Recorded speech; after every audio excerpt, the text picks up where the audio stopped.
Hello, everyone, and thank you so much for taking the time to view the Literacy Coaches and Reading Specialists Technical Assistance webinar for the third cohort of the LCRS program. Today, we will provide an overview of the Literacy Coaches and Reading Specialist program, go over allocations and apportionments, allowed expenditures, reporting, County Office of Education or COE support, and then we'll go ahead and close out. As I mentioned, this is the third cohort of the LCRS program. The first two cohorts had 812 sites with 254 local educational agencies or LEAs.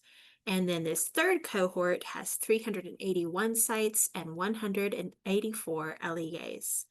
Some districts may have sites in all three cohorts. So it's important to note that there are a few differences in this third cohort, and we'll cover those as we move through this webinar.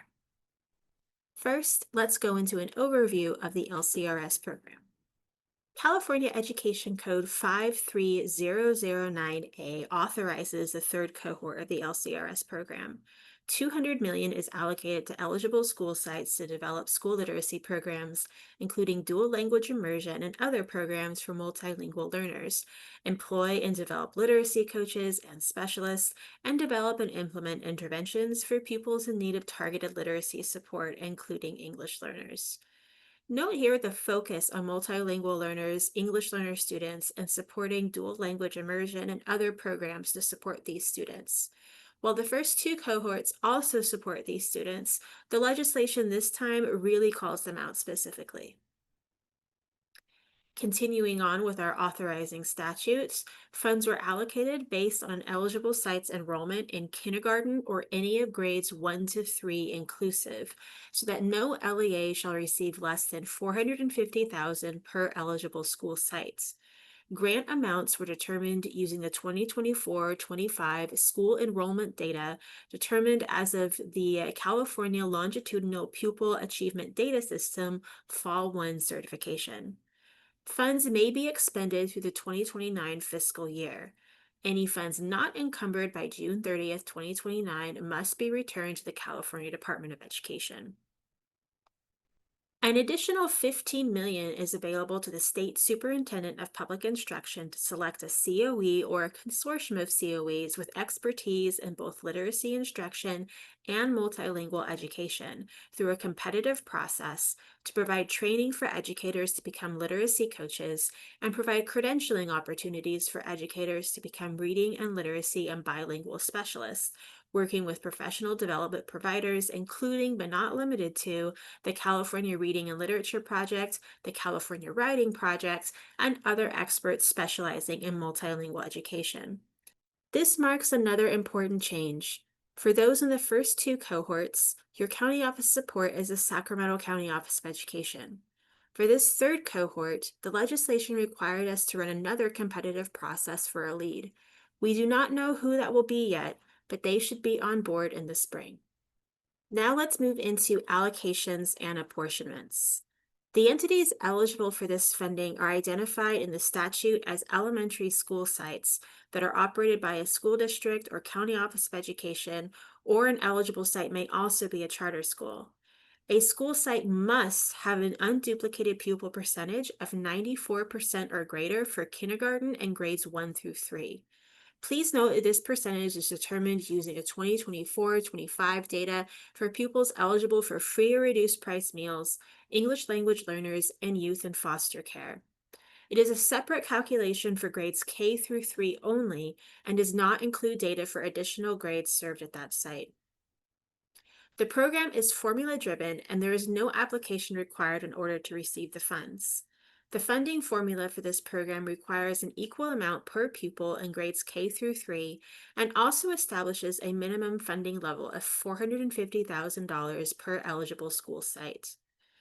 And while there is no application required to receive funds, this program did provide an opportunity for eligible local educational agencies or LEAs to opt out of program participation for one or more eligible school sites. LEAs that elected to decline funds had a deadline of September 30th, 2025 to notify the CDE of that decision by submitting the online opt-out form.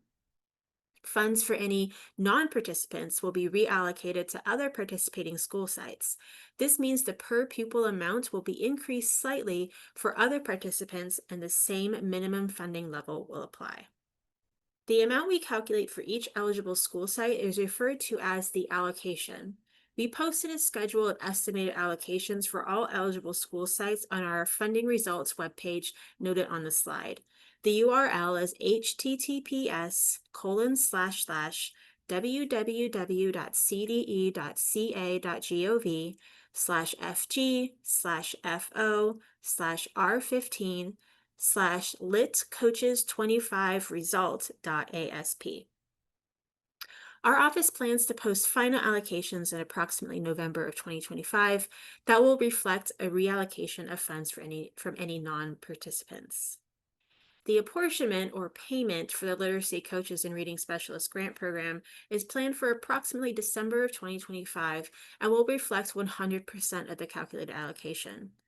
Regarding funding availability, these funds will be available for encumbrance through June 30th, 2029, and LEAs are encouraged to spend funds over the course of the expenditure period. For accounting purposes, LEAs will use SACS Resource Code 6211, titled Literacy Coaches and Reading Specialists Grant Program for 2025-26. Lastly, fiscal resources such as funding results, frequently asked questions, and links to the statute are available on our fiscal webpage noted on this slide. The URL for this page is https://www.cde.ca.gov/fg/ca/literacycoaches.asp. Questions regarding the calculation or apportionment of funds may be directed to the CAR office at caar@cde.ca.gov.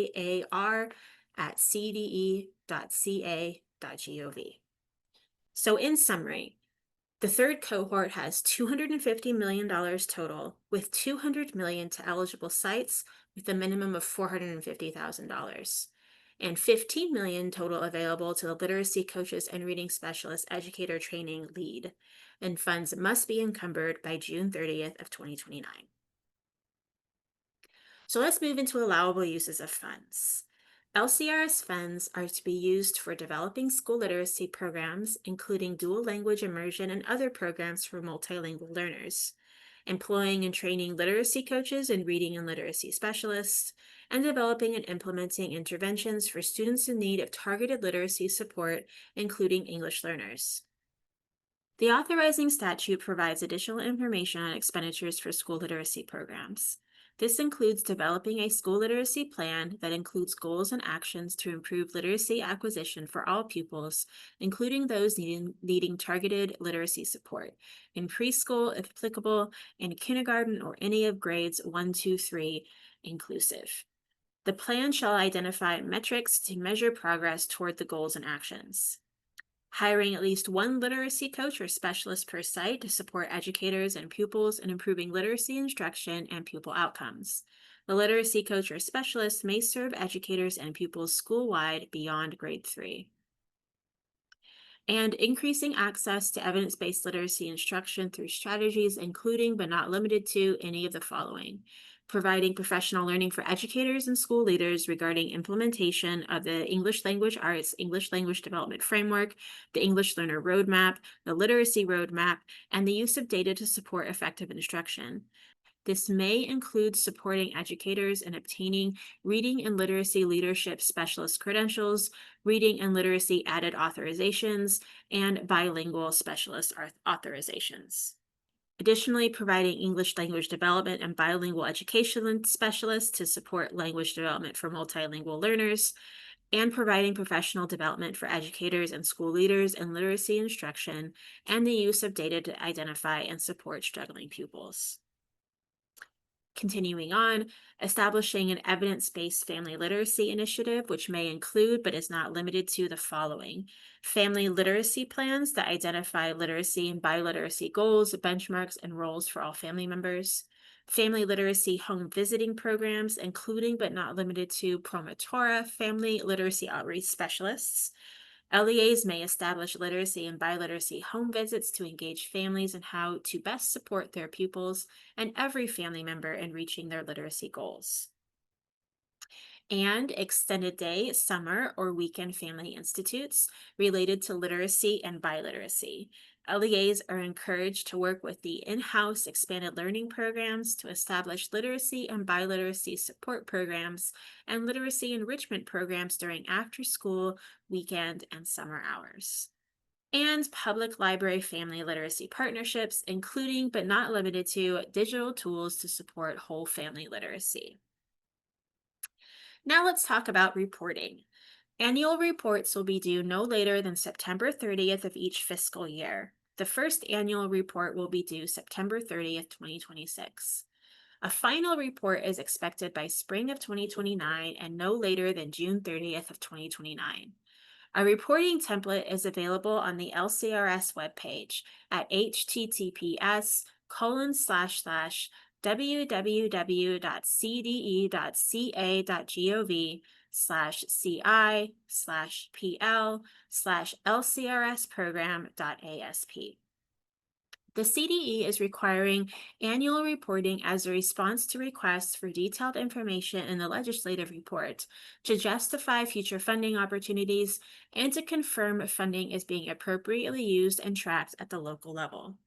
LEAs can anticipate reporting on the following metrics. This is subject to change. So we have funds spent on literacy coaches and reading specialists, how funds were used to develop, improve, and expand upon literacy programs, including English language development and dual language immersion programs and other programs for multilingual learners, information on school literacy plans and professional learning, including topics of events offered, roles and numbers of participants served, and funds spent for this purpose. Information on family literacy plans, outreach specialists, and events, including number of events and families served. Impact on student achievement using local assessments disaggregated by student subgroup. How the LEA plans to continue to fund literacy coaches and reading and literacy and bilingual specialists past the award period. And successes and challenges. As you begin spending LCRS funds, we will have a variety of supports lined up for you. The biggest support will be our county office lead of the LCRS ET grant, which is a $15 million grant to develop and provide training for educators to become literacy coaches and reading and literacy specialists. Remember, we will be selecting this lead soon, and they should be available to help you by the spring. This is a tentative timeline of events for the next year. So at the end of this year, on December 2025, you should expect the full apportionments. And then next year, September 30th, 2026, you'll have your first report due. Thank you again for viewing this webinar. If you have any questions after you've viewed this, you can go ahead and contact us. For LCRS program questions, contact us at plio@cde.ca.gov. And for LCRS funding questions, contact caar@cde.ca.gov. Thank you very much.